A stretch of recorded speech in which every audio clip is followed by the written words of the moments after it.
Al-Wadi Al-Kabir atau sekarang dikenal dengan nama Sungai Guadalquivir sejak dahulu kala biasa menjadi perlintasan para perompak Viking yang masuk dari Samudra Atlantik untuk menjarah kota-kota yang dilewatinya, termasuk Sevilla.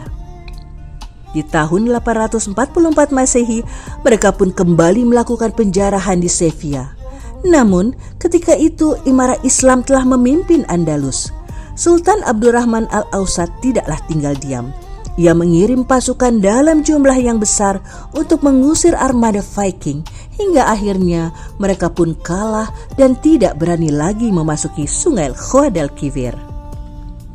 Ternyata di kemudian hari, umat Islam Al-Andalus menjadikan sungai ini bukan hanya sebagai jalur transportasi, tapi juga ruang terbuka dan indah dan cantik tempat berkembangnya seni dan budaya saat itu. Seperti apa masyarakat Al-Andalus memanfaatkan sungai ini?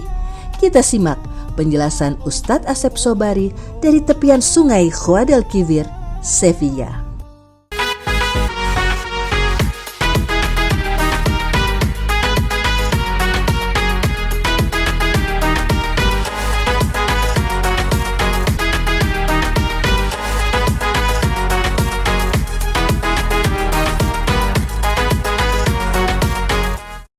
Sungai ini akan nembus sampai ke Cordoba nanti dari sini, dan akan bisa juga nembus muaranya ke Atlantik. Jadi Viking itu masuk dari Atlantik ke sini, makanya kemudian ada penahan rantai itu besar untuk supaya menahan laju di zaman Muhammad. Ayo kita jalan dulu.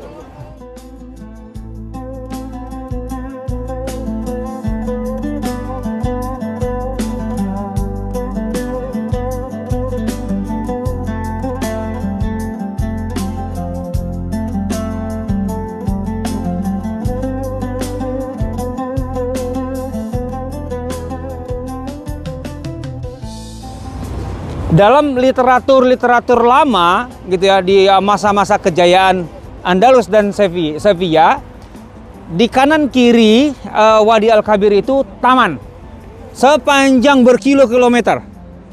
Itu kaum muslimin itu sampai membuat taman, jadi ini kayak ruang publik gitu ya. Dan buah-buahan itu menjuntai ke sungai gitu ya. Sampai orang itu biasa kalau nongkrong misalnya, kalau bahasa kita itu sore-sore itu naik sampan gitu ya. Dan di sini mereka biasa pada zaman itu sampai membuat puisi, membuat apa gitu. Nongkrong tuh gitu, jadi bukan sekedar ngopi doang, kopi tomoro dengan kenangan gitu loh. Jadi sampai bikin puisi dan sebagainya. Laki-laki, wanita di sini.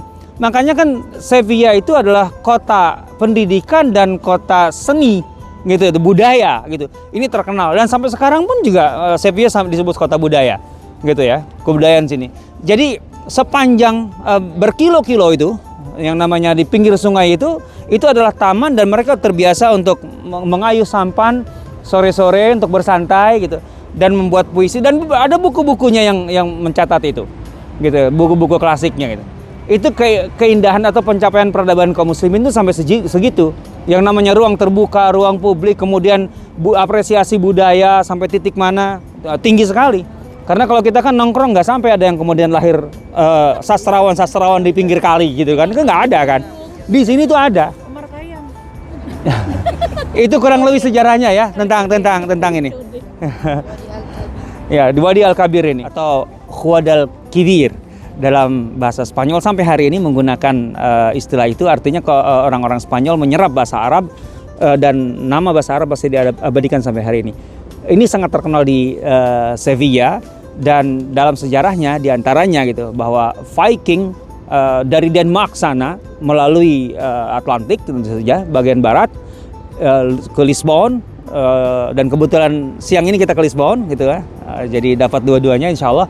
Dan mereka kemudian sampai masuk ke sini, dan Viking kaget karena dari masa ke masa mereka tentu sudah terbiasa menjelajahi laut untuk kemudian merampok dan lain sebagainya.